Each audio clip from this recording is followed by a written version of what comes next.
Quand Jiraiya était en face de Itachi, est-ce que vous avez vu qu'il a eu peur de son Sharingan? Pas du tout. Yo! Aujourd'hui, on va parler de la puissance de Jiraiya Sensei. Parce que oui, il y a débat, je vois des gens qui le sous-estiment un petit peu. Merci de poser la question. Je suis un ermite du mont Myoboku, mais on m'appelle aussi l'ermite des crapauds. Souviens-toi de ce nom. Mais parmi les 3 ninjas légendaires, c'était bien lui le plus fort. Je sais que vous allez prendre en compte le combat Jiraiya, Orochimaru et Tsunade, sauf que ce combat est hors contexte, vu que Orochimaru avait 2 bras en moins et ne pouvait pas exécuter toutes ses techniques. Jiraiya a été drogué par Tsunade, donc il ne pouvait pas bien malaxer son chakra. Donc en gros, ce combat ne veut pas dire grand-chose, il était juste là pour que Naruto puisse briller, mais ne sous-estimez pas la puissance de Jiraiya. On l'a bien vu, quelqu'un comme Itachi n'a pas voulu l'affronter directement. Il a dû utiliser un subterfuge, envoyer un genjutsu sur une femme pour pouvoir le distraire. Bien sûr, ça n'a pas fonctionné parce que Jiraiya est quelqu'un quand même de très intelligent. Il a vu le subterfuge, même s'il aurait dû le voir avant, mais bon, on connaît Jiraiya et les femmes. Peut-être que tu pourrais l'affronter, mais moi, je ne peux pas. Il est trop fort.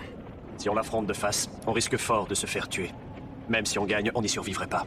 Et je pense que ça ne servira à rien de l'attaquer, même en grand nombre. Quand il dit que c'est dangereux de s'attaquer à lui frontalement, il sait de quoi il parle. Ce n'est pas juste un élément de langage. Et on l'a bien vu, il a utilisé l'une de ses techniques les plus fatales, l'estomac d'un crapaud, et cette technique est extrêmement cheatée. Elle peut t'immobiliser, t'attaquer, t'empoisonner. C'est ce qu'on appelle un bankai ou bien une extension de territoire. Cette technique est juste magnifique. Pour moi, c'est la plus puissante. Et oui, parce que Jiraiya, c'est le maître de l'invocation. Ça veut dire que même les domaines où il n'est pas fort, tels que le genjutsu, il peut invoquer des crapauds pour pouvoir faire un genjutsu qui est extrêmement puissant d'ailleurs. Et bien sûr, on va parler du combat de Jiraiya contre Pain. Avec ce combat, je vais vous démontrer qu'il est extrêmement puissant. Déjà, dans un premier temps, Pain est arrivé avec 3 de ses corps, pas les 6. Pourquoi? Pas parce qu'il s'est dit que 3 ça suffisait. Pas du tout. Il se méfiait de Jiraiya, tout simplement. Il s'est dit que même avec les 6, il n'était pas sûr de pouvoir le vaincre. Donc, il en a gardé 3 sur le côté, au cas où. Je sais pas si vous avez remarqué, mais dans ce combat, Pain n'a pas pris le dessus contre lui. Il a galéré, certes, mais grâce à son invocation, il a pu maîtriser les autres invocations de Pain, des invocations super cheatées, surtout le chien, là, tu lui coupes la tête, il y en a une autre qui repousse, etc. Il est très chiant, celui-là. Hein. Il a aussi réussi à détecter le caméléon, qui est quand même invisible grâce à sa technique de détection. Il a maîtrisé Conan comme si c'était sa petite fille, comme c'est lui qui l'a entraîné, ok, il connaissait ses faiblesses, mais on a très bien vu qu'elle n'était pas si nulle que ça, vu qu'elle a réussi quand même à se battre contre Obito.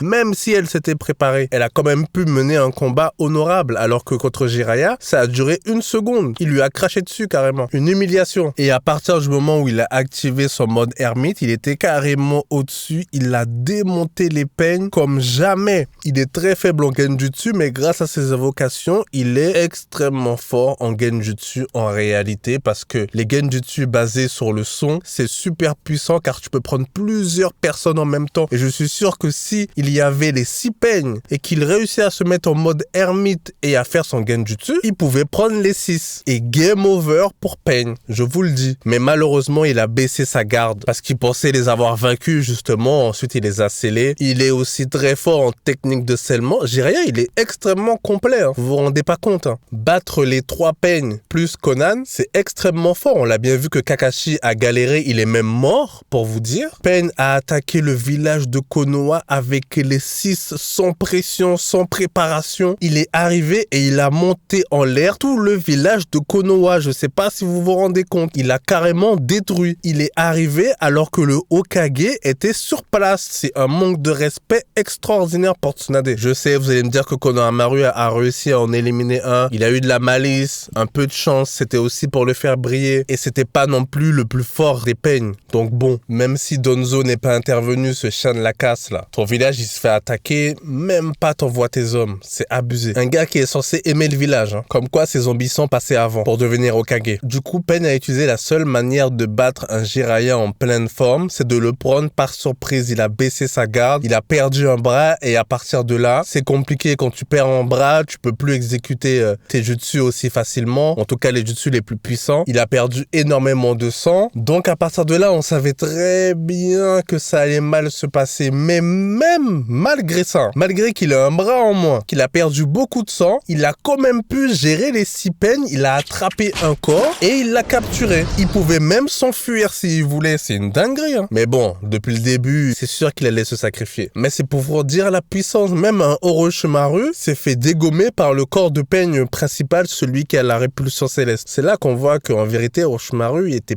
pas si fort que ça. Hein. Vu qu'il a pas réussi à débloquer le mode Sennin des serpents là, c'est pas ouf. Même Naruto qui avait beaucoup d'informations sur les 6 peignes, il savait qu'il fallait attaquer celui qui ressuscite tout le monde avant. Il a réussi à gérer celui qui absorbe le chakra. Même avec tout ça, il a perdu le combat, hein, très clairement. Il s'est fait planter. Il a failli se faire capturer. Heureusement que Hinata est arrivé pour enlever quelques pieux. Sinon, c'était terminé. Et même quand il passe en mode QB, qu'il arrive à sortir presque toutes ses queues, c'était extrêmement tendu. Donc, s'il vous plaît, essayez d'intégrer que Jiraiya, c'était un 7 contre 1. Ensuite, vous allez me dire, oui, il y avait les crapauds, mais bon, c'est sa particularité, donc vous pouvez pas lui enlever non plus. Il était quand même seul. Il a quand même fait peur à l'être le plus puissant de l'Akatsuki. Et je le dis, hein, je sais, les gens, ils vont venir me sortir Itachi, etc., mais arrêtez, Itachi pouvait pas battre les 6 peignes. Je veux bien, mais cette technique-là, elle est bien trop cheatée. En plus, Itachi n'avait même pas toutes les informations. Je suis pas sûr qu'il puisse envoyer un genjutsu aux 6 corps en même temps, parce que lui, ses genjutsu se basent sur le visuel. Même quand il fait avec le doigt, il faut que tu regardes le doigt. En plus, Nagato n'est pas bête non plus. Lui aussi, je suis sûr qu'il a des stratégies pour le vaincre. Et si vous me sortez le combat Naruto, Killer Bee, Itachi vs Nagato, c'est pas la même chose, parce que là, il est en Edo Tensei, et c'est un seul corps. C'est bien plus facile à gérer. Alors que quand on a 6 qui partagent la même vision, et qui ont chacun un pouvoir qu'ils peuvent utiliser sans limite, et qui maîtrisent très bien, ce n'est pas la même chose, je vous le dis. Là, il a pu le prendre par surprise, absorber son âme, et c'est terminé. Sauf que, avec les 6 peignes, s'il n'attaque pas directement celui qui ressuscite, c'est très compliqué. Il peut très bien l'avoir par l'usure, il peut très bien utiliser même la même technique que Jiraiya. Une fois qu'il s'est bien fatigué contre les 3 autres, ils arrivent, et ils lui bourre la gueule, je suis désolé. Itachi est très fort, sauf que malheureusement, il n'a pas d'endurance. Il est à moitié aveugle et il ne peut pas utiliser son Sharingan comme il le voudrait. Itachi Edo Tensei, c'est un Itachi surpuissant parce que il a encore ses Sharingan, il peut les utiliser à pleine puissance, chakra illimité. Là, c'est la version de Itachi la plus forte parce qu'il n'est plus malade. Mais un Itachi en vie, c'est autre chose. Oui, l'auteur la nerf, mais c'est comme ça, on n'y peut rien. Donc voilà, Jiraiya, c'est le best. Il est complet en tout. Déjà, si vous regardez juste le databook, même si je n'aime pas trop prendre ça en référence parce que c'est un petit peu obscur tout ça, Ninjutsu, il a 5. Taijutsu, il a 4,5. C'est pour vous dire que c'est pas un nul. Hein. Genjutsu, il a 3, mais c'est pas grave vu qu'il peut invoquer ses crapauds et faire un Genjutsu de niveau 5. C'est pas trop grave. Intelligence 4,5. Et oui, ce gars-là, il est très intelligent. Il analyse très bien les combats. Il a réussi à découvrir presque tous les secrets de Pain. En force, il a 4,5. En vitesse, il a 4,5. Donc tu le vois comme ça. Tu penses qu'il n'est pas rapide. Il est super rapide. Et regardez, en endurance, le gars, il a 5. En saut, il a 4,5. Il est hyper complet, il n'a aucune faille. Et dites-vous, ce gars-là, il a le mode ermite. Quand il passe en mode ermite, mais il est super fort. Même quand Naruto arrive à Konoha pour se battre contre Pain, il est toujours pas au niveau de Jiraiya, je vous le dis. Hein. C'est la technique ultime et l'auteur a fait en sorte qu'il se suicide, c'est pour vous dire. Parce que même quand Naruto est arrivé face à Nagato, Nagato pouvait encore se battre. Hein. Il pouvait invoquer Jizomazo encore. Il avait encore toutes ses techniques, même s'il était dans un fauteuil bizarre, il pouvait encore se battre. Sacrifier encore de l'espérance de vie, mais il pouvait vaincre Naruto. Hein. Abonnez-vous, likez si vous avez aimé la vidéo. Ciao.